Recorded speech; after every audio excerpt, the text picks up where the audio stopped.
Assalamualaikum warahmatullahi wabarakatuh. Hai teman-teman, apa kabarnya hari ini? Semoga teman-teman semua diberikan nikmat sehat, nikmat iman, dan juga nikmat semangat. Nah, teman-teman, pada video kali ini aku akan membahas materi tentang klasifikasi makhluk hidup. Pada pertemuan sebelumnya, selama di kelas, kita telah membahas materi tentang klasifikasi makhluk hidup ya. Tapi pada bagian awal, yaitu membedakan mana benda yang hidup dan juga mana benda yang mati. Begitu. Atau biasa kita sebut dengan benda yang tidak hidup. Nah, teman-teman, tahukah kamu pada tahun 2016, peneliti Amerika Serikat itu menemukan penelitian di mana ada 1 triliun makhluk hidup di bumi ini loh. Wah, banyak ya, ternyata ada 1 triliun. Nah, kemudian mereka menemukan ada perbedaan persamaan, kemudian juga perbedaan dari ciri-ciri dari makhluk hidup yang tidak hidup gitu. Jadi ada banyak hal yang mereka temukan. Paling tidak ada 1 triliun makhluk hidup di bumi ini. Banyak ya. Nah, teman-teman, pada pertemuan kali ini aku akan membahas tuntas ya, paling tidak detail-detailnya terkait makhluk hidup, kemudian ciri-cirinya bagaimana, dan juga bagaimana caranya kita untuk mengklasifikasikan makhluk hidup pada materi kali ini. Baiklah, teman-teman, maka silahkan untuk menyimak video kali ini. Jangan lupa, mohon dibantu ya teman-teman untuk like-nya, kemudian komennya, dan juga subscribe. Baik teman-teman, pada materi kali ini kita akan membahas ada 3 hal. Yang pertama yaitu ciri-ciri makhluk hidup. Kemudian yang kedua yaitu kita akan membahas klasifikasi makhluk hidupnya. Dan yang ketiga yaitu kita akan membahas tentang hewan mikroskopis ya, hewan mikroskopis, kemudian tumbuh-tumbuhan dan juga hewan. Nah, seperti itu. Baik, yang pertama yaitu tentang ciri-ciri makhluk hidup. Nah, sebelumnya teman-teman kita sudah membahas ya tentang ciri-ciri makhluk hidup. Pasti yang dikatakan makhluk hidup itu dia yang memiliki kehidupan. Dia yang dapat bergerak. Kemudian ciri-cirinya selanjutnya dia dapat bernapas. Kemudian dia dapat berkembang biak, dapat tumbuh dan berkembang. Nah, dari situ kita sudah bisa membedakan mana makhluk yang hidup dan juga makhluk yang tidak hidup. Berarti di lingkungan sekitar, baik sekolah atau rumah, kalau misalkan meja itu termasuk makhluk hidup atau makhluk tidak hidup? Ya, benar. Meja termasuk ke dalam benda tidak hidup ya. Karena apa? Karena meja tidak dapat bergerak dan meja juga tidak dapat bernafas, begitu ya. Oke, di lingkungan selanjutnya makhluk hidup seperti apa? Yaitu misalnya kambing ya. Kambing itu salah satu makhluk hidup atau tidak hidup?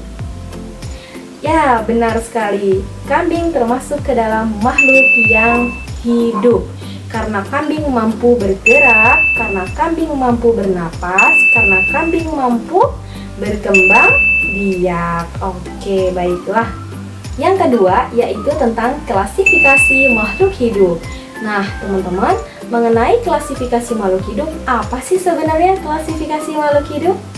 Ya, klasifikasi makhluk hidup adalah cara untuk menggolongkan ya atau membedakan gitu makhluk hidup yang satu dengan makhluk hidup yang lainnya dengan cara melihat persamaannya, kemudian melihat perbedaannya dari ciri-ciri makhluk hidup. Nah, lalu sebenarnya apa sih tujuan dari klasifikasi makhluk hidup? Ya, tujuannya pasti kita mempermudah kita untuk memahami, mempelajari, menggolongkan, membedakan makhluk hidup yang satu dengan makhluk hidup yang lainnya. Begitu. Nah, pada klasifikasi makhluk hidup kita menggunakan Linnaeus, di mana Linnaeus itu yaitu cara klasifikasi makhluk hidup menggunakan takson. Pasti teman-teman sudah tidak asing ya, takson. Nah, takson itu yaitu ada beberapa urutannya teman-teman, dimulai dari kingdom ya, atau mungkin teman-teman bisa menyebut bahasa Indonesianya apa ya, kerajaan. Kemudian setelah kingdom, teman-teman akan diarahkan untuk teman-teman melihat divisi gitu ya, divisinya apa, kemudian filumnya apa, ordonya apa, familynya apa, sampai pada tahap spesies. Begitu teman-teman. Nah, maka dari itu silahkan simak penjelasan berikut ini. Sistem klasifikasi yang saat ini digunakan yaitu sistem klasifikasi Linnaeus, yaitu sistem klasifikasi makhluk hidup berdasarkan takson. Nah, teman-teman, di sini ada beberapa urutan takson yang harus teman-teman ketahui. Nah, sebenarnya sudah tidak asing lagi, ada bahasa Indonesia, ada bahasa Latin, dan juga ada bahasa Inggris. Tapi biasanya itu lebih dominan menggunakan bahasa Inggrisnya. Nah, di sana ada tabel ya, kami lampirkan. Ada kingdom atau biasa kita sebut dengan dunia. Jadi dunia hewan gitu ya. Kemudian ada divisi atau phylum. Kemudian ada class atau kelas. Kemudian ada order, ada bangsa. Kemudian ada family, ada suku. Kemudian genus, itu marga. Dan yang paling terakhir yaitu spesies atau jenis. Nah, teman-teman, itu tadi tentang urutan takson yang harus teman-teman ketahui pada klasifikasi makhluk hidup. Baik, teman-teman, sekarang silakan buka buku catatannya, lalu kerjakan satu saja soal supaya kita paham mengenai tingkatan takson berdasarkan klasifikasi makhluk hidup. Nah, coba dikerjakan ya, mengenai tingkatan takson harimau Jawa. Nah, jadi teman-teman silahkan dicari. Jadi dimulai dari apa? Dimulai dari kingdom, kemudian divisi, kelasnya apa, kemudian family dari harimau Jawa itu apa, genusnya dari harimau Jawa itu apa, sampai pada tahap spesies. Baik, yang ketiga kita akan membahas materi tentang hewan mikroskopis. Nah, pada hewan mikroskopis itu dibagi menjadi 3 teman-teman. Yang pertama itu yaitu Monera, yang kedua yaitu Protista, yang ketiga yaitu Jamur. Nah, untuk lebih memahami apa itu Monera, apa itu Protista, dan juga apa itu Jamur, mari simak penjelasan berikut ini. Baik, yang selanjutnya yaitu hewan mikroskopis, di mana tadi sudah dijelaskan dibagi menjadi 3, yaitu Monera, yang kedua Protista, dan yang ketiga adalah jamur atau biasa kita sebut dengan fungi gitu ya. Nah, di sini kami tampilkan ada gambarnya ya. Wah, gambarnya apa ya? Pasti teman-teman baru tahu nih tentang apa sih kok Monera gambarnya seperti itu gitu ya. Mari kita simak. Nah, yang pertama itu adalah hewan mikroskopis yaitu jenis Monera. Monera adalah makhluk hidup tingkat rendah yang bersifat mikroskopis. Adapun ciri-ciri Monera yaitu bersel satu atau biasa kita sebut dengan uniseluler. Tidak memiliki membran inti atau biasa kita sebut dengan prokariotik. Dan pada Monera ini dia berkembang biak dengan cara membelah diri. Wah, ternyata berkembang biaknya dengan cara membelah diri. Nah, itu tadi tentang Monera. Kemudian yang kedua tentang Protista. Protista adalah makhluk hidup tingkat rendah yang memiliki 2 sifat, yaitu ada mikroskopis dan makroskopis. Nah, ciri-ciri Protista yaitu bersel satu atau biasa kita sebut dengan uniseluler, memiliki membran inti atau biasa kita sebut dengan eukariotik, dan mampu berkembang biak. Jadi protista itu nggak bisa dia membelah diri. Membelah diri hanya punyanya si Monera. Sedangkan kalau protista dia mampunya yaitu berkembang biak. Begitu. Oke, yang ketiga yaitu jamur. Wah, gambar ini pasti teman-teman tidak asing ya. Jamur pasti sudah pernah sering menjumpai dalam kehidupan sehari-hari. Nah, jamur yaitu merupakan makhluk hidup yang memperoleh makanan dengan cara menguraikan bahan organik yang sudah mati. Nah, ciri-ciri jamur yaitu tidak memiliki akar, tidak memiliki batang, tidak memiliki daun, dan pasti tidak memiliki klorofil dong, gitu ya. Nah, tapi keistimewaan jamur yaitu dia memiliki spora, hidup di tempat yang lembab, dan dia bersifat parasit gitu teman-teman. Jadi jamur itu bisa hidup di tempat lembab. Kalau di tempat yang kering dia belum tentu bisa bertahan hidup. Nah, itu tadi teman-teman mengenai hewan mikroskopis. Ada 3 ya, ada Monera, protista, dan jamur. Silahkan teman-teman salin di buku catatan, lalu digambar bila perlu, serta diberikan keterangannya. Nah, teman-teman, kalau tadi kita membahas tentang hewan mikroskopis, kali ini yang selanjutnya kita akan membahas tentang tumbuh-tumbuhan. Nah, tumbuh-tumbuhan juga dalam mengklasifikasikannya dibagi menjadi 3. Yang pertama yaitu Bryophyta, kemudian yang kedua yaitu Pteridophyta, dan yang terakhir yaitu Spermatophyta.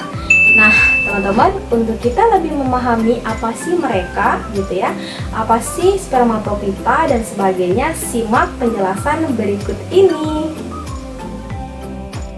Selanjutnya yaitu kelompok tumbuh-tumbuhan.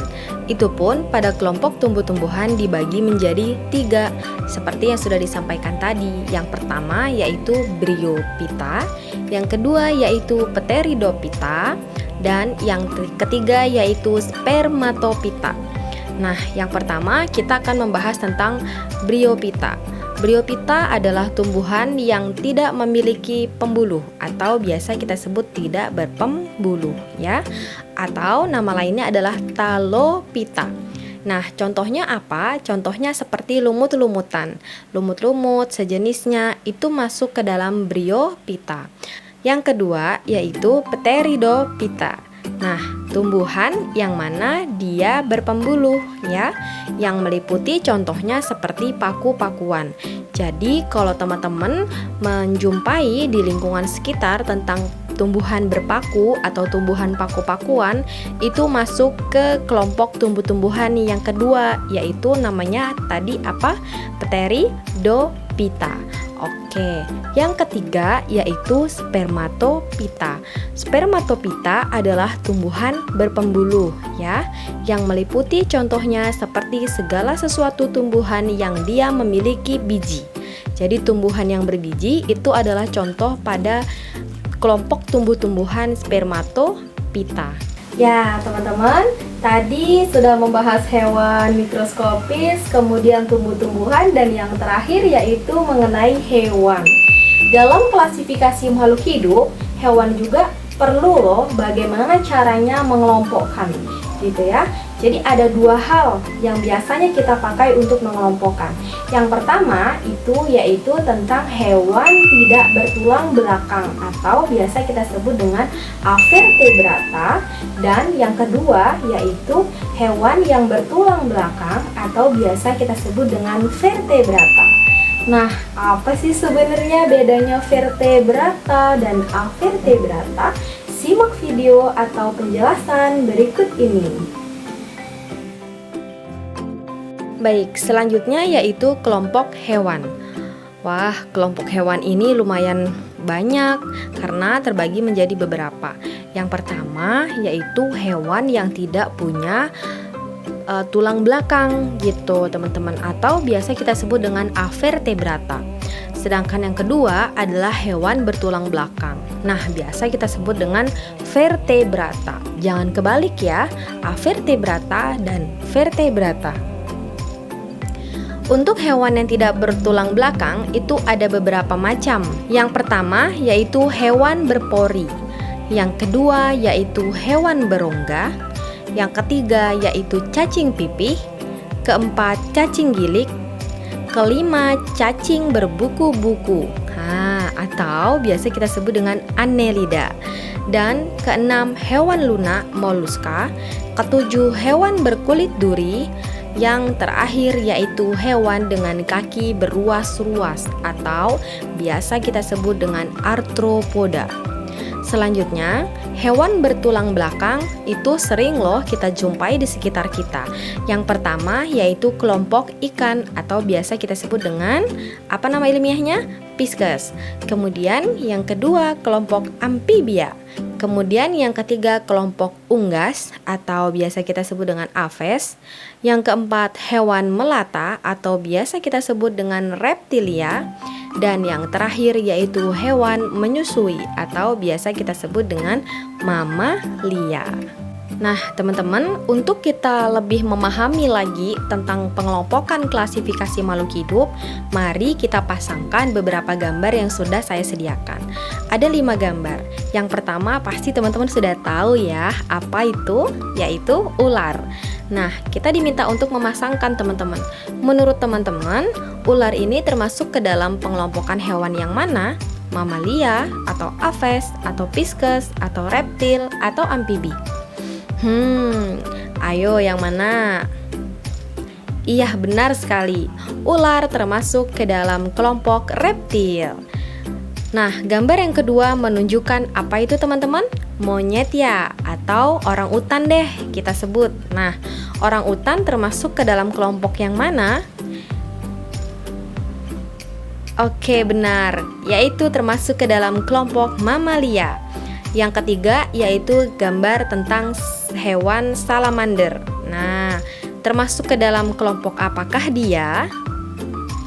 Ya, benar sekali, termasuk ke dalam kelompok amfibi. Nah, yang keempat pasti teman-teman sudah sering menjumpai, yaitu gambar apa? Ikan. Nah, ikan termasuk ke dalam kelompok apa tadi? Betul sekali, Pisces ya. Dan yang terakhir yaitu gambar burung. Sudah jelas kalau burung pasti yang terakhir yaitu termasuk ke dalam kelompok aves. Nah, itu tadi teman-teman untuk kita memahami tentang pengelompokan dari beberapa hewan sederhana. Nah, teman-teman, itu tadi materi pada video kali ini yaitu tentang klasifikasi makhluk hidup. Bagaimana cara kita untuk mengelompokkan dan membedakan makhluk hidup yang satu dengan makhluk hidup yang lainnya. Baik, sekian penjelasan pada video kali ini. Apabila teman-teman ada pertanyaan atau diskusi, kami buka di kolom komentar. Silahkan teman-teman sampaikan apa yang akan didiskusikan atau apa yang akan teman-teman berikan pertanyaan. Sekian dari saya. Nun wal qalami wa ma yasurun. Fastabiqul khairat. Assalamualaikum warahmatullahi wabarakatuh.